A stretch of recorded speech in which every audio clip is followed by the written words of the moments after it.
김관진 전 장관 이렇게 석방된 데에 대해서 짧게 소회가 좀 어떻습니까? 소회라기보다는 참 다행이다. 참 다행이다. 다행이다. 같은 동료로 같이 근무했기 때문에 그렇게 생각했었습니다.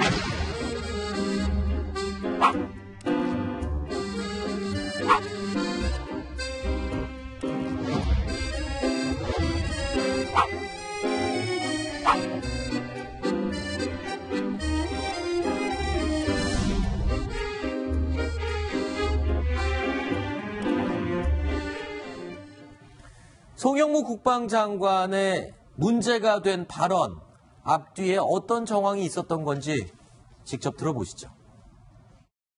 김관진 전 장관 이렇게 석방된 데에 대해서 짧게 소회가 좀 어떻습니까? 소회라기보다는 참 다행이다. 같은 동료로 같이 근무했기 때문에 그렇게 생각했었습니다. 아무리 뭐 선배건 동료건 석방되니까 다행이다 하는 것도 국민 정서하고 조금 어긋나는 것 같아요. 그건 소신이죠. 그거는 같이 근무하고 같이 또 생활도 했던 사람으로서 이렇게 인간적인 입장을 얘기합니다.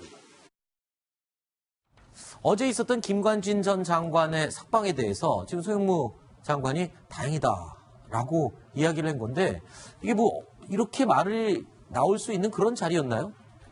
저 발언이 나왔을 때 뭐 다들 되게 당황했습니다. 그렇죠. 왜냐하면 당시 이제 법제사법위원회에서 김관진 전 장관의 법원의 구속 적부심을 통한 석방 조치를 두고 네. 이거 잘못된 거다. 내지는 뭐 야당 측에서는 정당한 판결했다고 논쟁이 벌어지고 있는 상황이었고 그렇죠. 그 상황에서 이제 송영무 국방부 장관에게 김관진 전 장관의 석방에 대해서 어떻게 생각하느냐라고 물었는데 당시 정부 여당은 계속 이게 적절하지 않은 조치라고 주장하고 있는 상황에서 네. 주무부처 장관이 참 다행이다라고 얘기하는 바람에 네. 주변에 있던 여당 의원이 이제 저 발언을 무마시키기 위해서 막 그렇죠. 애를 쓰는 그런 상황이 벌어졌습니다. 네. 자, 일단 김관진 전 장관의 석방이 다행이다라고 얘기를 하는 거 보면 얼핏 들어도 되게 친한 사이구나. 이런 예상을 할 수가 있거든요. 실제로 둘의 관계는 어떻습니까? 어떤 관계가 있습니까? 예. 두 분이 지금 그 생년이 같고요. 네. 그다음에 그 한 분은 1973년에 소위로 임관했고 송영무 장관이요. 김관진 전 장관은 72년에 그 육군 소위로 그 임관을 해서 군 생활을 같이 하면서 개인적으로 상당히 가까웠던 이런 그 사이라고 알 수 네. 전해지고 있습니다. 그런데 송영무 장관이 아까 다행이라고 얘기하면서 또 어떤 얘기를 했냐면 조금 과오가 있다고 해서 정말 큰 죄를 지은 사람처럼 하는 사회 분위기를 좀 또 거론을 했습니다. 그렇기 때문에 김관진 전 장관이 그 지금 갖고 있는 혐의가 그렇게 큰 죄가 아니다. 까지 될 정도까지의 그런 죄는 아니지 않느냐라는 게 아마 송 장관의 판단이지 않을까 생각합니다. 자, 조금 전에 길진김 차장이 이렇게 얘기했습니다. 저 상황이 지금 여야 의원들이 모두 다 같이 당황을 한 상황이었다.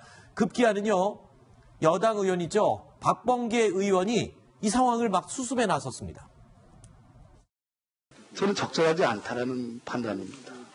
지금의 국방부는 가서는 안 될 길이 과거 박근혜 정부에서 이명박 정부에서 있었다는 얘기입니다. 그런 측면을 의원은 묻는 겁니다. 인간적인 소외를 묻는 것이 아니고 여러 가지 안타깝지만 같은 군인이고 동시대 또 같은 사무실에서 같이 일을 했던 사람이라서 좀 다행이다. 소외를 말하라 제가 그렇게 말씀드렸는데 적절한 표현은 아니었다 이렇게 말씀을 드립니다.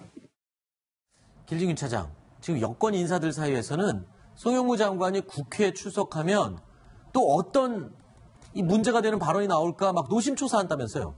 사실 이번이 처음이 아니었지 그렇죠. 않습니까? 지난 9월, 5월 여러 차례에 걸쳐서 송영무 장관의 발언으로 인해서 정부 여당이 곤혹스러워한 적이 있었고 특히 국방부 같은 경우는 스스로도 지금 군 적폐청산위원회를 꾸려서 과거 정부에서 있었던 국방부의 불법적인 정치 개입에 대해서 바로잡는 작업을 하고 있는 상황에서 국방부의 수장이 개인이 아니라 국회 그 국방부의 대표로 앉아있는 자리에서 저렇게 얘기를 하는 바람에 정부 여당에서는 상당히 불편해하는 모습을 보였고 네. 과거에도 말씀하신 대로 문정인 특보를 두고 뭐 학자답다, 학자지 뭐 정부 특보 같지 않다. 내지는 뭐 통일부의 800만 달러 북한 지원에 대해서 통일부와 조율도 없이 미뤄질 것이라고 들었다. 이런 발언을 막 서슴치 않게 하는 바람에 그랬었죠. 청와대에서 공식적으로 엄중주의를 조치를 내렸다라고 네. 이렇게 밝힌 적도 있었습니다. 맞습니다. 그 당시 상황 저희도 기억하는데요. 지금 야당이 오히려 송영무 장관을 그때 감싸고 여당 의원들이 오히려 질책하는 그 상황이었거든요. 바로 이 상황이었습니다. 다시 보시죠. 월락 자유분방하는 사람이기 때문에 저 사람하고는 상대에서는 될 사람이 아니구나. 안보 문제나 국방 문제에서는 그래 나도 제가 그렇게 했습니다. 그래서 그분은 학자 입장에서 떠드는 것 같은 느낌이지 안보특보라든가 정책특보 사람 같지 않아서 좀 개탄스럽습니다. 이상입니다. 그러니까 소영우 장관 말을 할 때 보면 뭐 이렇게 뭐를 생각한다거나 그런 것 같지는 않고 굉장히 진솔하게 얘기하려는 거는 보입니다만 장관입니다.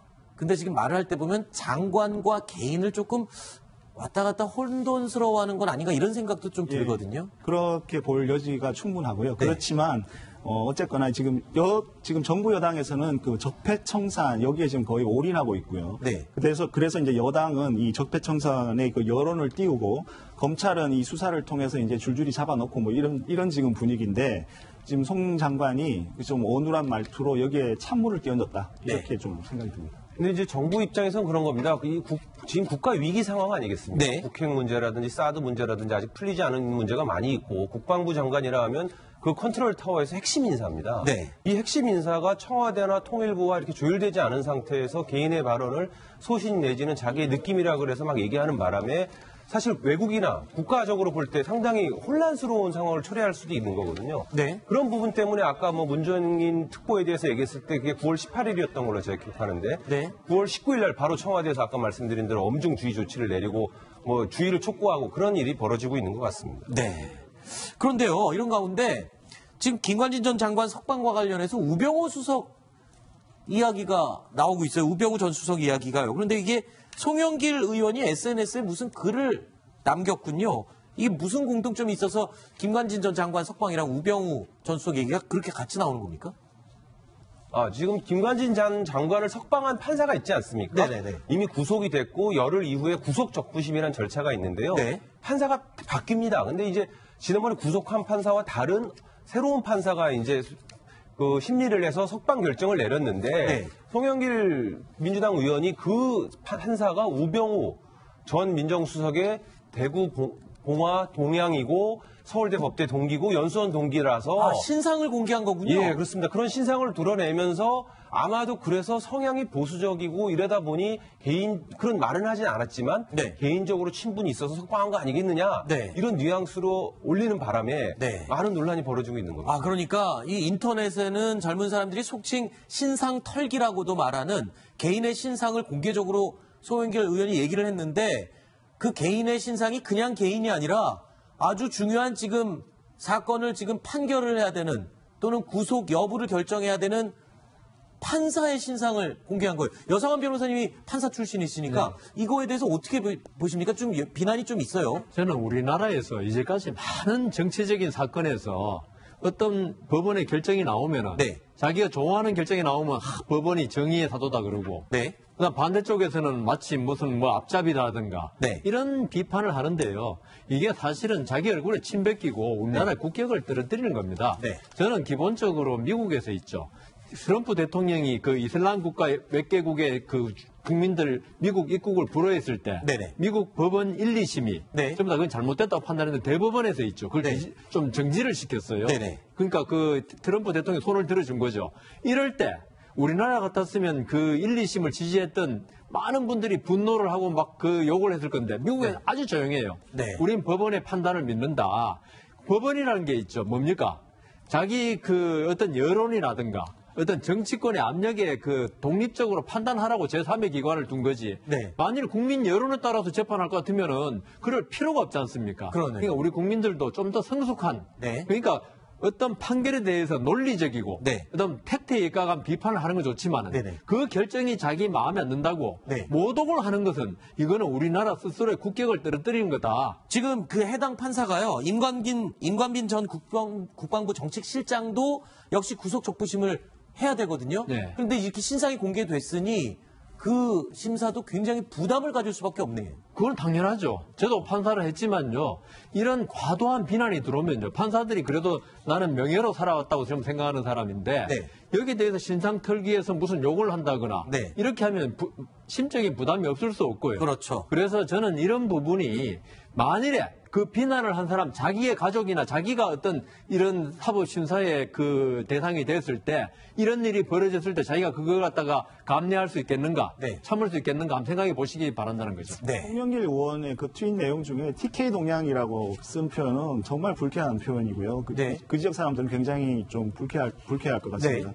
그리고 우리나라 이 법조인 출신 그 국회의원들, 그 정치인들은 꼭 여론을 동원해서 재판에 영향을 주려는 그런 그 어떤 의식을 갖고 있는 것 같아요. 아하. 그러면 이런 것들이 결국 이념에 경도된 네. 잘못된 재판 이런 것을 또 양산할 수 있는 거거든요. 그렇죠. 예, 이런 것은 좀 잘못된 것 같고요.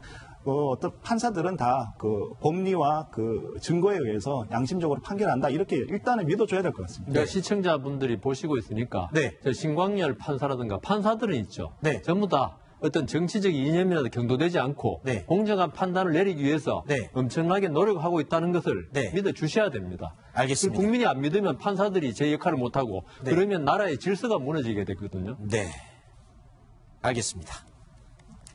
자, 이런 가운데 오늘 우병우 전 수석이 공판에 출석을 했습니다. 그런데 공판에 출석하던 우병우 전 수석이 아주 당황하는 일이 벌어졌습니다. 도대체 무슨 일이었을까요?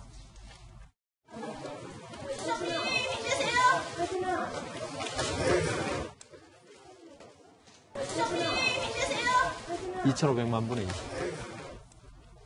자, 지금 화면에 공판에 출석하는데, 예, 수석님 힘내세요라고 어떤 여성이 소리를 질렀는데, 우병우 전 수석도 굉장히 지금 당황을 하는 모습으로 인사까지 하네요. 네, 오늘 오전에 그 우병우 전 수석과 관련해서 직권 남용 관련해서 서울중앙지법에서 공판이 열렸습니다. 네. 그런데 갑자기 저런 여성이, 젊은 여성이 가서 주먹까지 저렇게 휘두르며 화이팅을 외치자 우병우 수석이 저렇게 갑자기 당황하고 또 멋져가는 모습입니다. 일단 그 법원이나 검찰을 출두하면서 외곽에서 저렇게 지지를 하던 모습들은 우리 시청자 여러분들도 몇 번은 보셨을 것 같은데 네. 저렇게 법원 건물 안에서까지 들어온 모습은 본인도 처음 봤는지 매우 당황했습니다. 네, 그런데 우병우 전 수석하면 기자를 향해 쏘던 그 매서운 레이저 눈빛 기억하시죠? 그런데 그 기자의 질문에 레이저 눈빛을 쏘던 우병우 전 수석의 얼굴입니다. 그런데 그런 뻣뻣하고 냉철해 보이는 우병우 전 수석도 자신을 힘내라고 화이팅을 외치는 데는 다정한 눈빛으로 쳐다보면서 인사까지 고개를 꾸벅 하는군요. 원래 굉장히 목이 뻣뻣하기로 유명한 인물로 소문이 나 있었는데 어떻습니까? 네, 갑작스럽게 저렇게 치고 들어와서 그런 것 같습니다. 일단 기자들을 접대할 때, 기자들을 대할 때는 굉장히 긴장한 모습으로 저렇게 째려보는 듯한 눈초리를 보이기도 하지만 자신도 그냥 지나갈 때는 갑자기 들린 소리에는 자신도 당황했는지 좀 시선이 부드러워졌습니다. 네. 여성 변호사님은 어떻게 보세요? 이거는 이 화이팅은 근데 무슨 의미였을까요? 저 여성분 지지자인 것 같은데. 그 지지자니까 네. 어떤 그 검찰이나 네. 어떤 정치권의 압력에 굴하지 말고 네. 끝까지 싸워달라. 네. 응원의 목소리 같고요. 일부에서는 지지자가 아니고 일부러 디스를 한 건 아니냐는 그런 건 아닌 것 같습니다. 의견도 있었던 것 같은데요. 네. 그런 거 아닌가요? 네. 알겠습니다. 일단은 뭐 고개까지 끄떡하면서 인사까지 하는 우병우 전 수석의 모습을 볼 수 있었는데요. 자, 그런데 어제 법사위에서요, 우병우 전 수석을 두고 2,500만 분의 1의 사나이다. 2,500만 분의 1의 사나이. 이건 무슨 말입니까, 길지? 이 부분은요. 예, 예. 조홍천 의원이 제가 생각에는 이거 재미로 한 것 같아요. 네. 왜냐하면은 영장 기각이 보통 20%가 된다. 네. 그다음 그 압수수색 영장 기각이 한 1% 된다. 저를 지금 확률로 계산한 거군요. 네, 확률로 했는데 아. 이거는 국민들한테 재밌게 하려고 한 거지. 사실은 이 전제가 아주 잘못된 거예요. 네. 저 말은 있죠. 영장이 100건 중에 20건은 기각된다.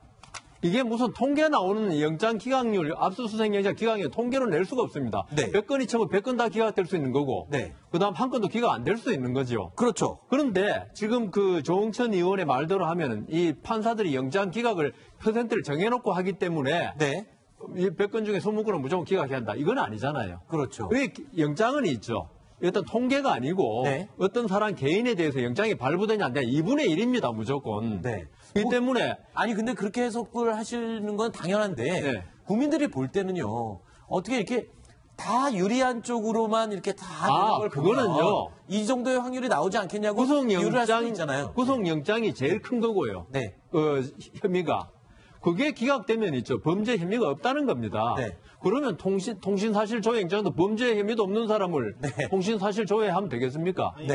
검찰을 비판해야 되는 거 아닌가요? 검찰. 구속영장을 기각 안 되도록 해야죠. 아, 영장 자체가 내용이 충실하지 못했다. 검찰이 오히려 비판의 대상이 될 것 같습니다. 네.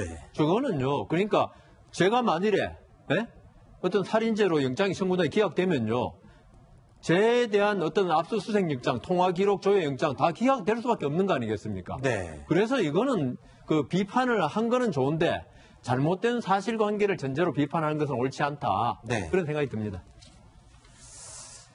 알겠습니다.